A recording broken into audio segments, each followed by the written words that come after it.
ಬೆಳೆಯನ್ನು ಹೇರಳವಾಗಿದೆ, ಕೊಯ್ಲುಗಾರರು ವಿರಳ.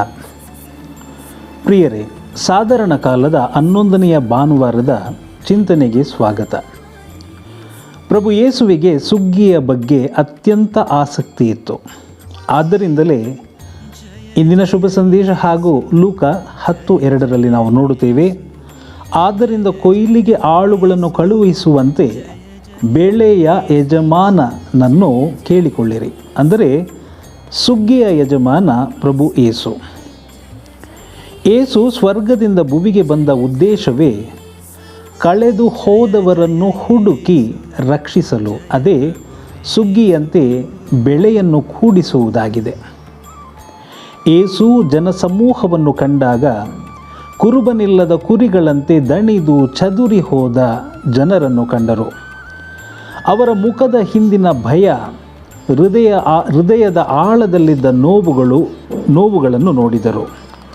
ಫರಿಸಾಯರು ಕೇವಲ ಜನರ ಗುಂಪನ್ನು ನೋಡಿದರೆ, ಯೇಸು ಗಾಯಗೊಂಡ, ಬಳಲಿದ, ದಾರಿ ತಪ್ಪಿದ ಕುರಿಗಳ ಹಿಂಡನ್ನು ನೋಡಿದರು. ಕುರಿಗಳು ತಾವಾಗಿಯೇ ಮನೆಗೆ ಬರಲಾರವು. ಅವುಗಳಿಗೆ ಕುರುಬನ ಸಹಾಯ, ಕುರುಬನ ಮಾರ್ಗದರ್ಶನದ ಅವಶ್ಯಕತೆ ಇದೆ. ಯೇಸು ಬೆಳೆಯೇನು ಹೇರಳವಾಗಿದೆ, ಕೊಯ್ಲುಗಾರರು ವಿರಳವೆಂದೆನ್ನುವಾಗ ಯೇಸು ಅವಕಾಶಗಳು ತುಂಬ ಇವೆ. ನೋವಿನಲ್ಲಿರುವ ಜನರು, ಉತ್ತರ ಹುಡುಕುತ್ತಿರುವ ಹೃದಯಗಳು, ಸತ್ಯಕ್ಕಾಗಿ ಹಸಿದ ಆತ್ಮಗಳು ಎಲ್ಲೆಡೆ ಇದ್ದಾರೆ. ಈ ಸಮಸ್ಯೆಗಳ ಹೊಲಕ್ಕೆ ಇಳಿಯುವ, ಸಾಂತ್ವನ ತುಂಬುವ, ಹುರಿದುಂಬಿಸುವ ಪ್ರಾರ್ಥನೆಯೊಂದಿಗೆ ಪ್ರಾರ್ಥನೆಯನ್ನು ಜೀವಿಸುವವರ ಕೊರತೆಯನ್ನು ಯೇಸು ನೋಡುತ್ತಾರೆ. ಸಂತ ಫ್ರಾನ್ಸಿಸ್ ಝೇವಿಯರ್ ಅವರು 1542 ಗೋವಾದಿಂದ ತಮಿಳುನಾಡಿಗೆ ಹೋದಾಗ ಪೋರ್ಚುಗೀಸರು ಮತ್ತು ಮುಸ್ಲಿಂ ವ್ಯಾಪಾರಸ್ಥರು ಜನರು ಶೋಧಿಸಿಕೊಡುವ ಮುತ್ತುಗಳನ್ನು ಮಾತ್ರ ನೋಡಿದರು. ಆದರೆ ಸಂತ ಫ್ರಾನ್ಸಿಸ್ ಝೇವಿಯರ್ ಅವರು ಆ ಜನರ ಆತ್ಮಗಳನ್ನು ನೋಡಿ ಆತ್ಮೋದ್ಧಾರದ ಕಾರ್ಯಕ್ಕಾಗಿ ಪಣತೊಟ್ಟರು. ಉಪದೇಶ ಮಾಡುವವರು, ಉಪದೇಶ ಕೇಳುವವರು ಇದ್ದಾರೆ, ಆದರೆ ಉಪದೇಶ ಬದುಕುವವರ ಪ್ರಮಾಣ ಕಡಿಮೆ. ಕೊಯ್ಲು ಮಾಡುವುದು ಸುಲಭವಲ್ಲ. ಯೇಸು ನಾವು ಪಾಪಿಗಳಾಗಿರುವಾಗಲೇ ನಮ್ಮ ಪಾಪಕ್ಕಾಗಿ ಶಿಲುಬೆಯ ಮರಣವನ್ನು ಅಪ್ಪಿದರು. ಧೂಳು, ಬೆವರು, ತಿರಸ್ಕಾರ ಎಲ್ಲವನ್ನು ಸಹಿಸಿದಾಗ ಮಾತ್ರ, ಬೆಲೆಯನ್ನು ತೆತ್ತಾಗ ಮಾತ್ರ ಕೊಯ್ಲುಗಾರನಾಗಲು ಸಾಧ್ಯ.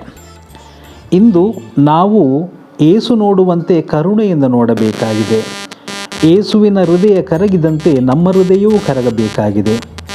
ಯೇಸು ಜನರ ಗುಂಪಿನೊಳಗೆ ಧೂಳು, ಬೆವರು, ತಿರಸ್ಕಾರ ಎಲ್ಲವನ್ನು ಸಹಿಸಿ ನಡೆದಂತೆ ಪ್ರತಿಯೊಬ್ಬ ಕೊಯ್ಲುಗಾರನು ಯೇಸುವಿನಂತೆ ತನ್ನನ್ನೇ ಪರಿವರ್ತಿಸಿಕೊಳ್ಳಬೇಕಾಗಿದೆ. ಪ್ರಭುವೇ, ಸುಗ್ಗಿಯ ಒಡೆಯನೇ, ಕೆಲಸಗಾರರನ್ನು ಕಳುಹಿಸು, ನನ್ನಿಂದಲೇ ಆರಂಭಿಸು ಎಂದು ಪ್ರಾರ್ಥಿಸೋಣ. ಆಮೆನ್.